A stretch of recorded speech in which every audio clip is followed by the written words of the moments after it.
New things are stupid, and I'm scared for Warhammer 3. Yay!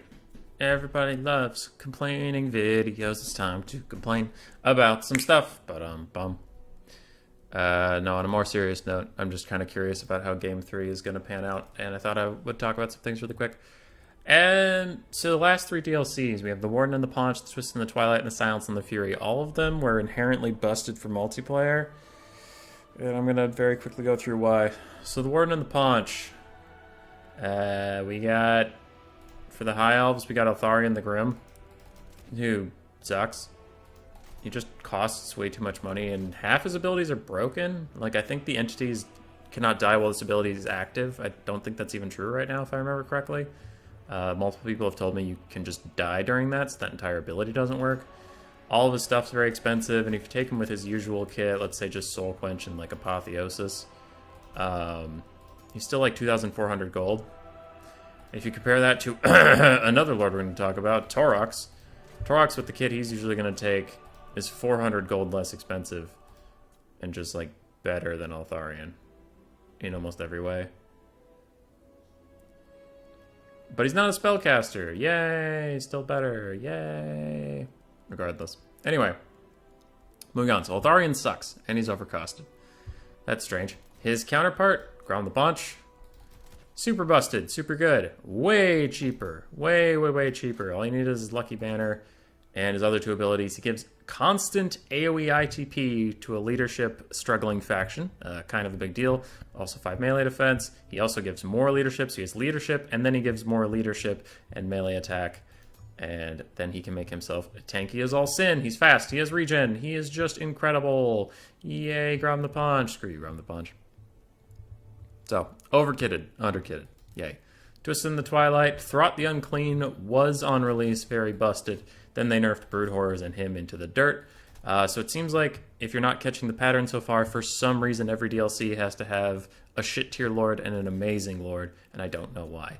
What else? We have the Sisters of Twilight, who for 1850 get free healing, can fly around, shoot 360. They also get multi-shot in case they want to clear hordes rather than just single target. Their missiles are homing. They just aren't allowed to miss. They have a ton of ammunition, which is weird because I think Neckbet or Cyrus, I forget which one of you honestly, pointed out to me that Luther Harkin got nerfed into the dirt because he was too good at flying around and killing everything.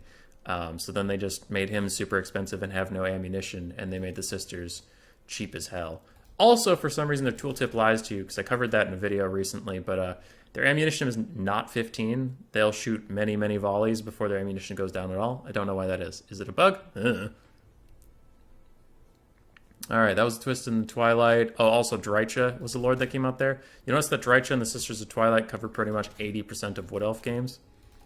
It's weird that their new lords are the good ones and Durthu and Orion are never seen. Kind of odd how that happens. And then the Silence and the Fury. The free LC lord released with that is Thoric Ironbrow, and now he's the only competitive dwarf lord there is. Fight me. So that's not exactly cool. I mean, to talk about him really quick, Anvil of Doom makes him... He's absurdly tanky. He has armor piercing for some reason. He's a caster lord that has armor piercing. Don't know why that's a thing. Can have AoE ITP. He is a caster lord, so he has their rune system, but then he also has attached to him the Rune of Doom. That is the Dragon Horn for Imric. Oh, Imric was also... I think he was the Warden of the Paunch for ELC. So comparing those two, again, useless versus perfect. They're the exact same thing, but his is on a cooldown. Imric's is on the same cooldown, but also has a limited number of uses. So, yay, for some reason this guy gets to be better. Screw you, Thoric. As for the Silence and the Fury, I mean, we can talk about them at length. Oxyotl is just toxic. Everybody hates dealing with him. He's nearly impossible to kill, stalked. Has incredible range, magic damage ammunition, which I didn't even know till Bob Tresh recently told me about it. That's upsetting. For some reason, he gets 50 melee attack, poison, of course, 50 ammunition. You know, he's just kiting into oblivion. Annoying nuisance.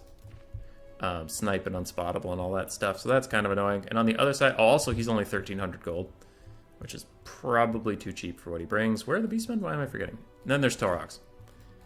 We all know Taurox is too good. 2,000 gold. Unbreakable nearly for a beastman lord, which is odd because it goes against their entire thematic. Has Brass Body, which is an incredible defensive spell, while he already has amazing offensive stats. His charge animation bonuses are really stupid, where like he can dive through an entire unit of infantry and whatever. But another thing that's really, really dumb and was pointed out to me recently, I forget by who, honestly, I think maybe it was Bob Tresh again, is he's faster than Orion. Orion only has 55 speed, Torox has 64. Why? Why is that a thing?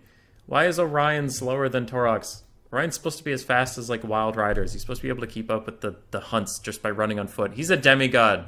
Torox is a thick boy with a coat of armor. Meh.